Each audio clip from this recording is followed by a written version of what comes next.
بيقول لك واحد مسطول راكب طيارة، لقى الطيارة فيها شوية عيال عاملين هيصة وعاملين زيطة ومش عايزين يسكتوا. فالطيار بعت المضيفة قال لها روحي قولي للعيال دول يسكتوا مش عارفة اسوق. طلعت المضيفة للعيال الصغيرة بس يا حبيبي بس يا بابا عشان الطيار مش عارف يسوق ممكن تسكتوا شوية، وسابتهم ودخلت للطيار تاني. العيال برضو عاملين زيطة ومش عايزين يسكتوا. فالطيار قال لها وبعدين اطلعي قولوا لهم يسكتوا بقى عشان مش عارفة اسوق. طلعت المضيفة تاني بس يا بابا بس يا حبيبي الطيار مش عارف يسوق. فالراجل المسطول بص لها كده قال لها انت عايزة ايه بالظبط؟ قالت له عايزة العيال دول يبطلوا دوشة شوية علشان الطيار مش عارف يسوق.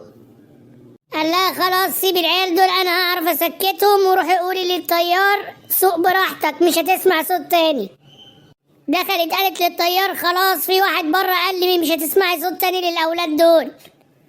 الطيار قعد كده فضل يسوق ساعة ساعتين 3 مش سامع صوت للعيال خالص.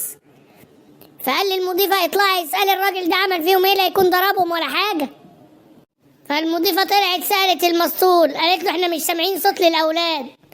قال لها والله قعدت اقول لهم اسكتوا اسكتوا مرضوش يسكتوا، رحت فاتح لهم الباب وقلت لهم اطلعوا العبوا بره.